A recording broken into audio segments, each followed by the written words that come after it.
Hey everyone, Kevin here with a stimulus update for August 27th. We have updates from Meadows, Pelosi, 1 million new jobless claims, and a big heads up from the Fed. Quick note, this video is sponsored by life insurance you can get in as little as 5 minutes, and 2 free stocks with Webull. That promotion does end at the end of the month, so deposit $100, they give you 2 free stocks.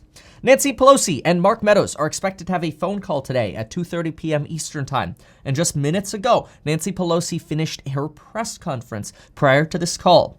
She first complained, and this, I'm not taking sides here, I'm just saying what she said. She first complained about Trump ignoring science about COVID, making this pandemic worse. She says that the new Postmaster General is also just the president's henchman trying to hurt mail-in voting.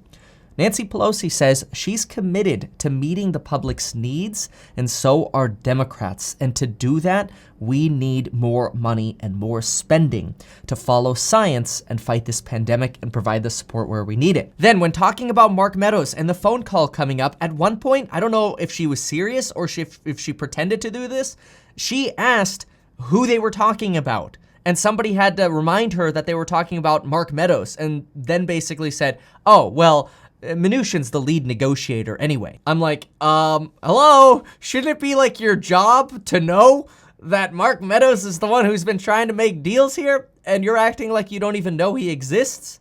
That's not very good. That's not very good at all. It doesn't matter what side you're on, that doesn't come across as good. Now, she was directly asked about the phone call coming up, and she said, look, the phone call could be a very short conversation. We need enough money to support testing, tracing, treatment, and we need state and local government funding. It could be a very short call if they're not ready to bring more money to the table. Now, this is going a little bit back on what she said a few weeks ago. A few weeks ago, she said she'd be willing to wait on state and local government funding until January, when there's potentially a new administration and a new Congress.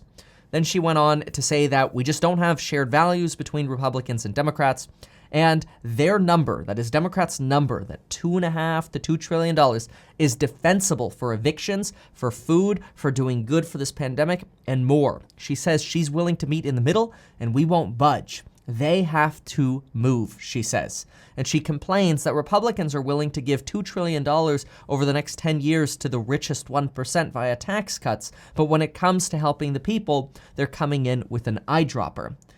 She wrapped up her conversation by saying she doesn't think that there should be presidential debates because you can't legitimize what the president says, she says. Okay, so that was Nancy Pelosi's press conference. Now, don't tell anyone I said this, but here's my opinion. It's really difficult to negotiate with Nancy Pelosi. And it's not even just the fact that she won't move off the $2 trillion or $2.5 trillion, but the fact that she either pretended to or doesn't take the care to respond to Mark Meadows is just not a good signal to the country. It's not what you should do. You should be doing anything you can to have more conversations, not less. And it's not good to start a call with, which I'm assuming might happen, you ready to give us more money? Well, not exactly. Click. That's kind of what she's implying here. And I don't know if this is just tough posturing for the public, but I don't think it looks good. See, here's the thing. The country, our country, has elected the Republicans who are in power and the Democrats who are not in power. And the mixture we have is what we've got to deal with. So the fact of the matter is, the people decided the mixture that we have right now. Democrats in control of the House, Republicans in control of the Senate and the White House. And so I think both sides have to realize that hardlining isn't going to work. You can hardline when you control everything. If Democrats sweep and they win the presidency, the House, and the Senate, they can hardline all they want because they have all the power.